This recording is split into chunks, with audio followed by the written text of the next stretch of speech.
I stand here to have my participation in the important subject of fee reimbursement scheme and scholarship to the students.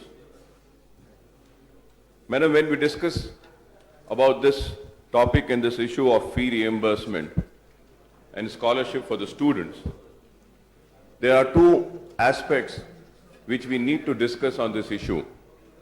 One is the hardship which is being faced by the students because of non-payment of the scholarship and the fees reimbursement. And the second aspect is about the institutes and the colleges which are facing hardship and problems because of fees is not being received by these colleges. And when I go into these two aspects, before going into these two aspects, firstly, when I begin with a strong protest on the statement issued by the government and the Honorable Minister. The reason for my protest is that this is a very important and a serious subject. I am not disputing whether Harita Haran was a serious or unserious project, issue or fisheries. They are also very important. Whether the monkeys coming in the city is important or not important, I do not want to discuss on that. But we all know that this is very important. And this subject is dealing with SCs, STs, minorities, BCs, EBCs and disabled. And when I see the statement, I am shocked and I am surprised. Only just few sentences have been mentioned. I would like to know from the Honorable Minister, sir, kindly be graceful for the House to know the details of the fees reimbursement and scholarship dues which are there in all these departments, SCs, STs, minorities, BCs, EBCs and disabled. The statement has not given the total details. And secondly, madam, we are discussing on the fate of 14 lakh students. When I say this aspect, I would also like to point out on an important issue. I have been hearing from the opposition benches criticizing the government, and many members have spoken that the Telangana government is not serious about clearing the dues. But we all have to also remember this, that Telangana government till today or till last year was busy clearing the carryovers and the dues of the Andhra Pradesh, the then Andhra Pradesh. If I have to go into the details, this House would really be surprised. In the year when Telangana came into emergence in 2014, and what was the due in 2014? The due of 2010 and 11 were due, and that time the balance due was 1,276. If I am wrong, I may be corrected. The dues of 2011 and 12, which was given by the Congress government then of Andhra Pradesh, again was 1,407.62 crores. 2012 and 13 dues which were inherited and given to the Telangana state was 1,550. And the dues again of 2013 and 14, again, the dues I am saying, man, I am not saying the demand. The dues were 1,880.97. If we have to calculate all these dues, this due itself was more than 5,000 crores, which the Telangana government had to clear. This needs to be understood. This is where the policy had gone wrong. This is where the government has done a mistake. The Andhra Pradesh government has done the mistake. And the mistake done by the Andhra Pradesh government, the then Congress government, has to be paid by today's Telangana state and the Telangana government and the TRS government. This is also fact. And none can deny this. And now that the government is being paying, I have seen the statement. Well, when I have to go from 2013 and 14, Honorable Deputy Speaker, Madam, the The demand due amount of scholarship was 2,000 crores. 2014 and 15 financial year, again the demand was 2,200 crores. The total requirement of 2014 and 15 was 4,200 crores. The government has released 1,400 crores. Then again, balance amount to be paid was 2,800. In 2015 and 16 year, the demand was 2,100. The total amount payable for 15 and 16 is 4,900 crores. In the 2015 and 16 year, government released 2,000 crores. 2,000 crores, the balance amount to be paid is 2,900 crores. In 2016 and 17 financial year, the demand was 2,100 crores. The total amount payable for 2016 and 17 is 5,000 crores. In 2016 and 17 financial year, government released 1,400. Balance to be paid is 3,600. So when I say that, madam, okay, the balance is 3,600, I would also like to say that the Telangana government have paid thousands of crores. There is no question, there is no doubts about it. They have paid almost more than 3,800 crores, almost 4,000 crores. Yes, but this amount also needs to be paid. This is very important.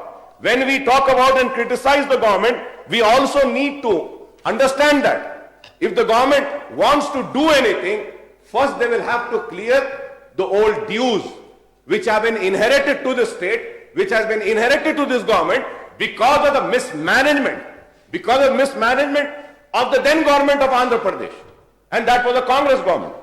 And at the same time, madam, when I come to Minority Welfare Department, the 2015 and 16 demand is 290 crores. The government budget release as per GO is 300 crores. Till now, the amount released is 165 crores. Due amount to be paid is 135 crores. In 2016 and 17, financial demand is 200 crores. So, and Madam Honorable Deputy Speaker, 2016 and 17, registered students are very meager, due to closing down of 140 engineering college in 2016 and 17 academic year. We all are talking about the closure of the colleges. But at the same time, there is another side, and another story of a side is that these many colleges were mismanaged and they were into corrupt practices. Not all, I would say, but few colleges. That is why these colleges were forced to be closed down. They didn't have the faculty, they didn't have the infrastructure. But the saddest part is again that the colleges which had the faculty, which had the infrastructure, has to bear the brunt of non-payment of this scholarship, because of which many colleges are closing.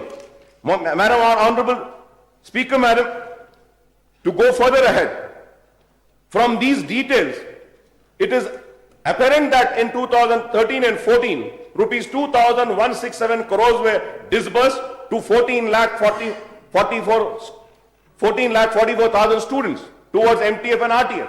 In 2014 and 15, rupees 2,260 crores were disbursed to 13,84,000 students. In 2015 and 16, only rupees 984 crores were released. Now, this is the question mark.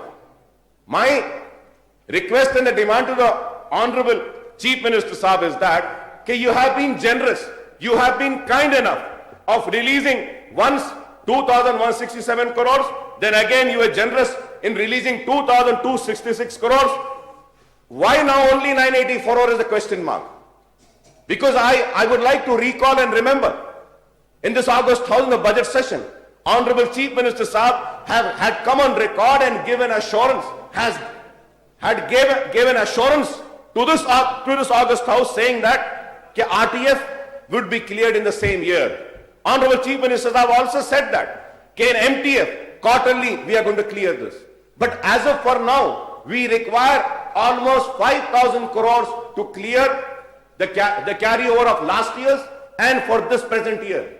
So we need to release the amount because the students are suffering.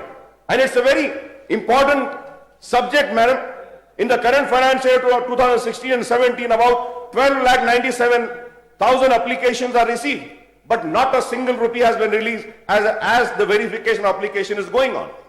The state budget has allocated 2,935 crores plus 1,400 are the dues. Crores for MTF and RTF for SC, ST, minority, economic backward classes, disabled. The allocation includes 590 crores for SCs, 304 crores for STs, rupees 1,096 crores for BCs and rupees 333 crores for minority, rupees 552 crores for EBC and rupees 1 crore for disabled. This is what, Madam Honorable Speaker, Deputy Speaker, Madam, I would like to know from Honorable Minister, what are the budgetary releases made so far during the 9 months of the current financial year for MTF, RTF, for SCs, STs, BCs, minority, EBC and disabled? It may be recalled that the government has enhanced the income ceiling for the welfare schemes and for scholarship and fees reimbursement scheme to rupees 1.5 lakhs in rural areas and 2 lakhs in urban areas. Earlier, for pre-matric and post-matric scholarship for the state government, the income ceiling was only rupees 1 lakh. We thank the government, madam. On account of the enhancement of income ceiling, most students have to be covered under MTF, RTF. But the fact is that the number of students of SC, STs, BC and EBCs and disabled is coming down. So I would like to know, why is it coming down? What are the reasons? This is a question which needs to be answered.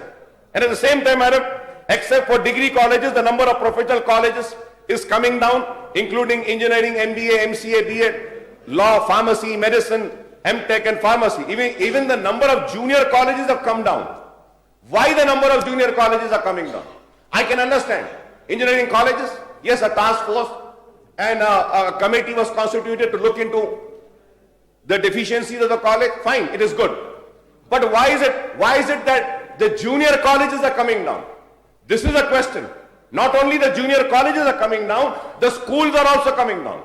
This we need to know as to what are we going to take the measures. This is happening as the colleges are either closing down or they are denied affiliation and permission with the concerned authorities, including the universities and regulatory bodies like AICT, etc. Another problem, madam, Honorable Deputy Speaker, is that the scholarship and the fees reimbursement are sanctioned only when the students' applications are enrolled in the college. Enrolled in the college, madam, which are registered under e-pass. There are a large number of colleges which are not confirmed despite registering themselves. So the Honorable Minister needs to give an answer to this.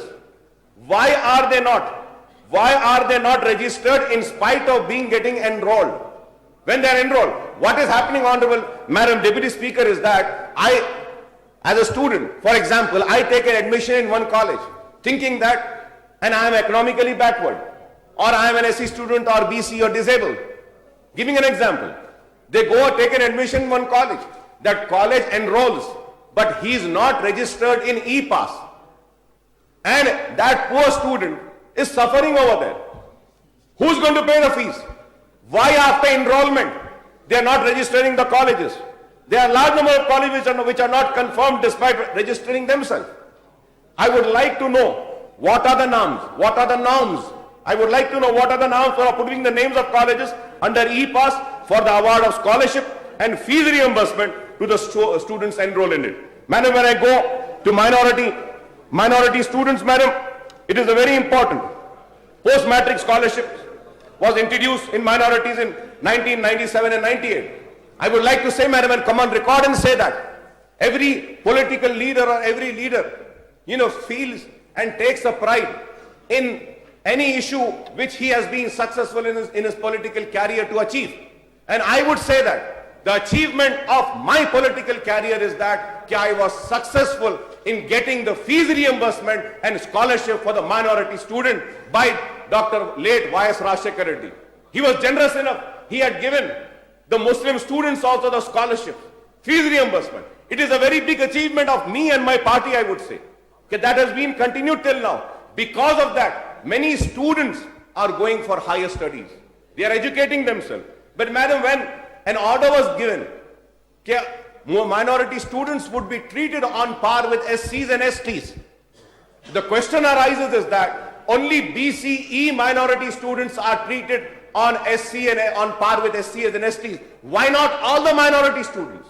Why not all the minority students? And it was also said that pre-matric, Honorable Chief Minister Saab came and recorded in this House in the budget session and gave an assurance and said that whatever leftover students for pre-matric or matric से पहले जो रहेंगे, 10वीं जमात से पहले जो रहेंगे, उनको भी 5,000 रुपये देंगे। चीफ मिनिस्टर साहब ने वादा किया इस ऐवान में, वो वादा आज तक भी वफा नहीं हो सका। मैडम, देयर आर बहुत से बैकलॉग्स हैं इसमें, and also madam I would like to give some few details, madam, just few details of minority and conclude. I request to just kindly, I humbly submit, give me just 5 minutes, I'll just conclude by giving some few facts and details of minorities, madam. Madam, Minority Welfare Department, under RTI, I have seeked information, 2016 and 17 budget, total application received there, 122,516. In 2015 and 16 academic year, student application verified 1,14,337, and pending for disbursement officer is 2,137. The scholarship RTF and MTF sanctioned students are 1,12,200. Amount required for scholarship is as follows, madam. Madam, if I have to go into the detailed demand on verified applications, budget requirement, financial year, budget allocation 2017 and 16, and amount. Madam, for RTF, 105.45 crores. For MTF, 24.55. The total is 129.98 crores. The budget requirement is very less and very meager, and the budget has not been released, madam. I, through you, request the government to kindly look into the issues of minorities. Madam, the amount is available in the department, but due to non-operational by the nodal agencies, the areas of 2013 and 14 are not yet released in minority department. On the other hand, this financial year 2016 and 17, the Minority Welfare Department released an amount of RTF rupees 219.43 crores and MTF of rupees 47.79 crores. The concerned district authorities, DMW official have to submit their bills in the Treasury Office and withdraw the scholarship amounts. From October onwards, last 3 months, not a single rupee has been drawn by the district authorities, DMWs in 31 districts of Telangana state. Why is this happening? When the government is committed, when the government is sincere in helping the minorities, why are the officials not doing their duties? This is a question which I have been raising again and again.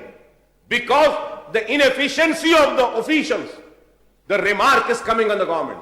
And people are also questioning us. What are you doing as a representative of minorities? Why aren't you fighting and getting back the money for the students? The reasons due to the new districts officials have to set right. Previously in 10 districts, 10 DMWs were working. Now after constitution of 31 districts, most of the districts, the DMWOs are not yet appointed or they have been allocated duties. So many district officers are not yet established with proper staff infrastructure. There is an acute shortage in staff in Minority Welfare Department. Honorable Chief Minister Sahab was kind enough and gave an assurance in the budget session and said, Akbar साहब आपकी बात सही है, minority welfare department में लोगों की जरूरत है, हम करेंगे, लेकिन वो चीज भी आज तक भी नहीं हुई। ये लोग सिर्फ रिटायर्ड ऑफिशियल्स को अपॉइंट करते हैं, सिर्फ जो रिटायर हो जाते हैं, जो काम के रहे नहीं रहते। Why don't you get the young blood? Why don't you get some energetic people in the minority welfare department? Why don't you get the people who would give a performance, madam? Madam, there are many issues. I have also said about the e-pass minority welfare department. So many technical problems are occurring due to lack of experts in the staff, madam. We came to know that the program could not directly access the website for the last 3 months. They were not able to access the website for the last 3 months. So many complaints made, but proper response was not come from the department. We request the government to allocate one dedicated program software person for minority welfare department scheme. Otherwise, though the government is releasing budget, the funds are not getting utilized. Only 3 months are left, including this one, for disbursement of scholarship fees and reimbursement. Madam, lastly, please I would conclude. I'm concluding, madam. Madam, I'm concluding. Honorable Chief Minister Sahab is there. That is why I'm just taking the opportunity and requesting you, madam. Already we have given for 20 minutes. Yes, ma'am. Yes, ma'am. I'm thankful to you, madam. I'm thankful. Madam, I just would like to give the details of the overseas scholarship on the demand of MIM and myself. I thank the Honorable Chief Minister Sahab for accepting our demand and giving scholarship and assistance to the overseas students. अब क्या हुआ madam, overseas students का हम देखते हैं कि last year के पैसे दे दिए गए, नए एप्लीकेशंस आए हैं, लेकिन आज तक भी उन एप्लीकेशंस के पैसे नहीं दिए गए हैं, जिसकी वजह से ओवरसीज स्टूडेंट्स परेशान हैं, बहुत परेशान है। उसकी तफसीलात हैं, वक्त नहीं है सर, मैं नहीं दे रहा हूं, लेकिन और एक बात याद दिलाऊंगा मैडम स्पीकर, चीफ मिनिस्टर साहब was again kind enough, he said कि अकबर साहब बिल्कुल सही है, मुसलमान बच्चे भी सिविल सर्विसेज में जाना चाहिए, उनको भी ट्रेनिंग देंगे हम। आज तक मैडम, आज तक भी लास्ट ईयर की कोचिंग बच्चों की नहीं हुई है, और इस साल के लिए भी एक इंस्टीट्यूट से बात करें, लेकिन अब तक एग्रीमेंट नहीं करे। क्लासेस स्टार्ट हो चुके हैं, और अगर और देर होगी तो और बच्चे इब्तिदाई तालीम से महरूम होंगे। ये कई बातें हैं, स्कॉलरशिप्स का है, प्री मैट्रिक, पोस्ट मैट्रिक का, और मैं चीफ मिनिस्टर साहब से कंक्लूड करते हुए कहूंगा कि रिजर्वेशन आप देने का वादा करे हैं, जरूर हमें उम्मीद है कि जरूर आप अपनी तरफ से कोशिश करेंगे रिजर्वेशन मुसलमानों को देने के लिए, लेकिन जब मिलना है वो मिलेगा। लेकिन जब तक मैं हुकूमत से दरख्वास्त करूंगा कि आप मुसलमानों को ऐसे प्रोग्राम्स बनाइए कि जिसके जरिए जितना इस्तेफादा रिजर्वेशन के जरिए होता है, उसके बराबर या उससे ज्यादा फायदा मुसलमान बच्चों को हो। और इसके लिए सबसे पहले मैं कहूंगा कि प्लीज आप मुसलमान माइनॉरिटी स्टूडेंट्स को एससी एसटीज के बराबर ट्रीट करिए, जो सहूलतें एससी एसटीज को दिए जाते हैं वो दीजिए। पासिंग मार्क्स एससी एसटीज के जो है माइनॉरिटीज के करिए, और जो एज है एससी एसटीज का वो भी करिए। आप जब तक एससी एसटीज के बराबर मुसलमानों को ट्रीट नहीं करेंगे तो मुसलमान आगे नहीं बढ़ेगा। ये बहुत अहम बातें हैं, मैं उम्मीद करता हूं कि हुकूमत इन बातों पर तवज्जो देगी, और मुझे यकीन है कि रियासती हुकूमत मुसलमानों के मसाइल के ऊपर काफी संजीदा है, और हर मर्तबा जब भी हम जाकर जो भी मुतालबा करते हैं उसको हुकूमत ने कबूल करती रही है, और हम ये भी समझेंगे कि इस मुतालबे को भी कबूल करते हुए हम मुस्लिम अराकीन असेंबली को कुछ वक्त दें तो हम आके मुस्लिम मसाइल पर आपसे बात करना चाहते हैं। मुस्लिम मसाइल पर आप बहुत उबूर रखते हैं, आपको मालूम है, लेकिन अगर हमको भी वक्त देंगे तो हम भी सारी तफसीलात रखेंगे, और मैं उम्मीद करूंगा कि जो मसाइल मैं यहां पे उठाया हूं इस पर हुकूमत संजीदगी से गौर करेगी और सारी तफसीलात देगी। शुक्रिया मैडम। मैं बार बार यही कह रहा हूं साहब, मैं आपकी तायद, किसी की तायद आप नहीं कर रहे हैं बोल रहे हैं साहब, लेकिन मैं तो आपकी तायद कर रहा हूं, आप मेरी भी तायद नहीं कर रहे हैं क्या बताइए। मैं कहा कि आप बीजेपी की वकालत कर रहे हैं, मैं ये बात बोला साहब मैं।